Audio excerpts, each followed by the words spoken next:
मित्रांनो नमस्कार. माझं नाव अतुल ठाकूर. तुम्ही बघत आहात लाईफ कॅटलिस्टचा आमचा हा यूट्यूब चॅनल. मित्रांनो आमचा प्रयत्न हाच असतो की लघु आणि मध्यम उद्योजकांचे जे आम्ही ट्रेनिंग्स घेतो, वर्कशॉप्स घेतो, त्यामध्ये आलेले अनुभव आणि त्यातलं जे मटेरियल आहे त्यातला काही पार्ट तुमच्याशी शेअर करून तुमच्या पण आयुष्यामध्ये त्यांनी काहीतरी फरक व्हावा किंवा तुम्हाला त्यातून काहीतरी व्हॅल्यूज मिळाव्या.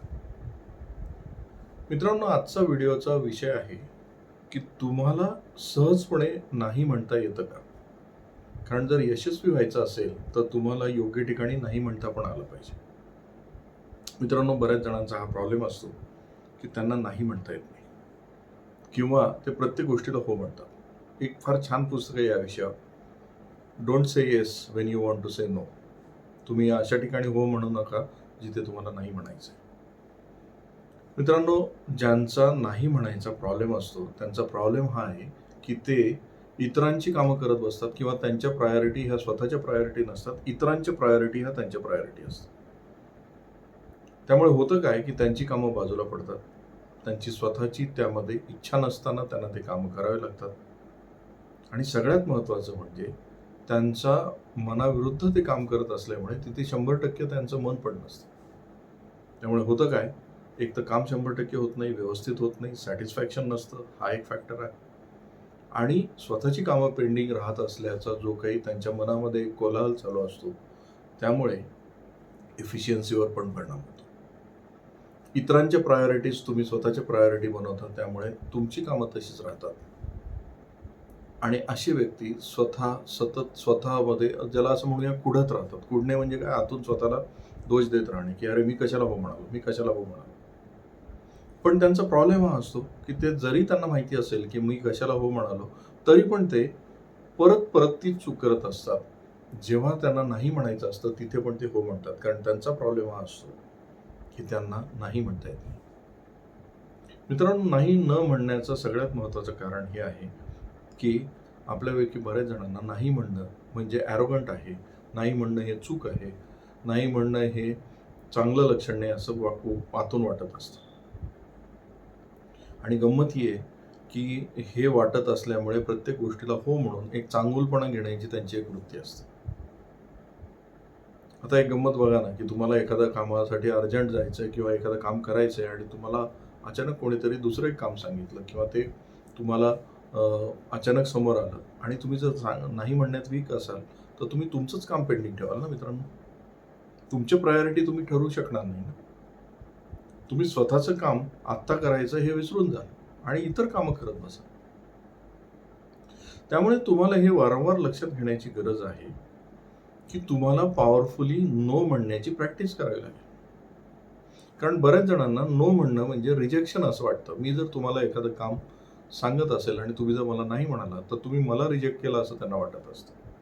तर मित्रांनो नो कशाला हे लक्षात घ्यावं लागेल. नो आपण कामाला म्हणतो, व्यक्तीला म्हणत नाही.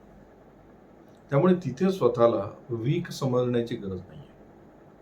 आणि अशा नाही म्हणण्यामध्ये वीक असलेल्या लोकांचा अजून एक प्रॉब्लेम असतो, त्यांना कोणी नो म्हणलेलं पण आवडत नाही. त्यांना पण असं वाटतं की सगळे लोक आपल्यासारखेच असले पाहिजे, प्रत्येक गोष्टीला त्यांनी पण हो म्हटलं पाहिजे. मग ते अपसेट होतात कोणी नाही म्हणालं तर, त्याच्याबद्दल ते मनात ग्रजेस पकडून बसतात. त्यामुळे तुम्हाला ही दोन्ही बाजू तुमच्या सांभाळून घ्याव्या लागतील. एक तर तुम्हाला पॉवरफुली नो म्हणायला शिकावं लागेल आणि सगळ्यात महत्त्वाचं दुसऱ्याचा नो सुद्धा पॉवरफुली ॲक्सेप्ट करायला शिकावं लागेल. कारण नो हा एक अधिकार आहे मित्रांनो. नो हा व्यक्तीला नसतो, एखाद्या ऑफरला असतो, एखाद्या कामाला असतो. हे आपण नीट समजून घेतलं पाहिजे. म्हणजे अगदी एक छान उदाहरण देतो. एक पार्टिसिपंट हे आम्ही ज्यावेळेस या विषयावर आम्ही डिस्कशन केलं एका सेशनमध्ये. तो म्हणाला जर समजा एखादा तर त्याला थोडंसं ही वॉन्टेड टू ज्याला असं म्हणूया की एक जोक तयार करायचा होता. त्याला ही सेड की सर याचा अर्थ मी जर एखाद्या मुलीला कॉफी प्यायला चल म्हणालो आणि ती जर मला नाही म्हणाली तर मी ते मनावर घ्यायचं की नाही. म्हणालो ती कशाला नाही म्हणाली हे लक्षात घे ना. She said no to coffee, not to you. आणि त्याची फ्लिप साईड ही आहे, when she said yes she did not say yes to you, she said yes to coffee. त्यामुळे हे लक्षात घ्या, हे नो आहे ना, नो आणि येस हे आपल्याला समजून घेतलं पाहिजे. हे पर्सनल नाही आहे, हे आपल्या एखाद्या ऑफरला आहे, आपण एखादी जी काही गोष्ट समोर मांडतोय त्याला आहे, प्रपोजलला असू शकतं. त्यामुळे you can always have a second proposal. तुम्ही अजून एक प्रपोजल देऊ शकता, रिडिफाईन, रिडिझाईन अजून एकदा देऊ शकता. त्यामुळे मित्रांनो, तुम्हाला जर लाईफमध्ये पॉवर आणायची असेल, तुम्हाला तुमच्या प्रायोरिटीजनी लाईफ जगायचं असेल, तर be very powerful in saying no. जिथे ॲप्रोप्रिएट असेल, जिथे नो म्हणायचं आहे तिथे नो म्हणा. फक्त नो म्हणत असताना ॲरोगन्सची गरज नाही आहे. No itself is a complete statement. No हा एक कम्प्लीट स्टेटमेंट आहे. जस्टिफिकेशन देणं, रिझन्स देणं गरजेचं नाही. You can say very powerfully, मी हे काम करणार नाही किंवा मला हे आता नाही करायचं, I can do it later जर मला गरज वाटली तर. मित्रांनो, ही नो म्हणण्याची प्रॅक्टिस थोडीशी करून बघा. अनाठाही नो म्हणू नका, पण तुम्ही नो म्हणण्याची प्रॅक्टिस करा. जिथे तुम्हाला येस म्हणायचं नसतं तिथे नो म्हणण्याची प्रॅक्टिस करायला लागा. तुमचं लाईफ खूप पॉवरफुल आहे. मित्रांनो, इथेच थांबूया. हा व्हिडिओ तुम्हाला आवडला असेल तर याला लाईक करा, शेअर करा आणि हा चॅनल तुम्हाला जर आवडत असेल तर याला सबस्क्राईब करायला विसरू नका. आमचं टार्गेट 1,00,000 लोकांचं सबस्क्रिप्शन यामध्ये कॉज करायचं, त्यांच्या आयुष्यात दररोज डिफरन्स करायचं. नमस्कार.